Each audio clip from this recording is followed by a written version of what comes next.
Hey, what's up guys? Alex here with a new video, and today we're going to be talking about memory cards, specifically which memory cards I use with my Canon EOS R system. Now a year ago when I switched over to shooting with the EOS R exclusively, I also switched over to Sony's tough UHS-2 SD cards. Now I switched over to these cards for multiple reasons, one of them being build quality. So these cards are made out of a single piece of resin, whatever the hell that means. Regardless, it's not plastic and it doesn't have multiple parts, which means they're really durable.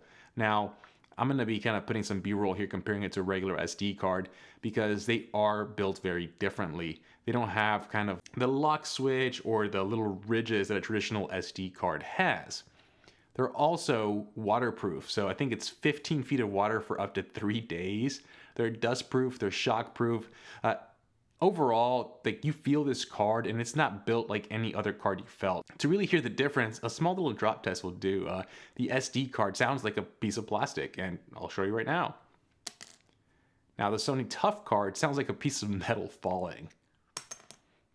So overall, the build quality is just insanely different and better than a traditional SD card. Sony also has a piece of software that will tell you when the card needs to be replaced. So what the software does, it just monitors reads and writes the SD card has, and it notifies you when the card needs to be replaced. Now this is super cool because you don't ever have to worry or ever think about if my card needs to be replaced. The piece of software tells you. So overall, build quality is phenomenal. The piece of software is great, but I think the icing on the cake is its UHS-2 compatibility. So the EOS R does have a UHS-2 slot, and it makes a world of a difference. So before I used the Sony Tough cards, I used SanDisk Extreme Pro SD cards, the UHS-1 version. Now, SanDisk does make UHS-2 cards, which will be obviously just as fast, but for me, the combination of the build quality, the Sony software, is the reason why I went this route. Okay guys, let's do a quick little test. So I put the Sony Tough SD card here in. I'm gonna go ahead and fire off 5 seconds of continuous shooting, and we'll see how long it takes to write to the card. So let's go ahead and go now. So 1 Mississippi, 2 Mississippi, 3 Mississippi, 4 Mississippi, 5 Mississippi.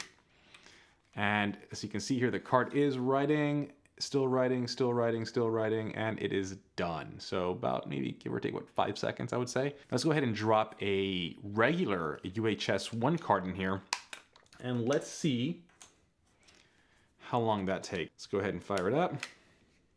All right, so same thing. 1 Mississippi, 2 Mississippi, 3 Mississippi, 4 Mississippi, 5 Mississippi.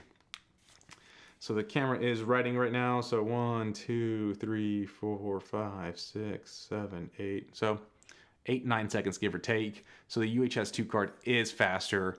And when you're shooting weddings or when you're shooting kind of fast-paced environments, you never want to be slowed down by the write speed of your card. And I think that's where investing in a UHS-2 card really does help out, specifically if you're doing high burst mode. Now, in a wedding, I never shoot that fast, but as you can see, like, I'll never hit a buffer, right? So it's really cool having the maximum capability that your camera can provide.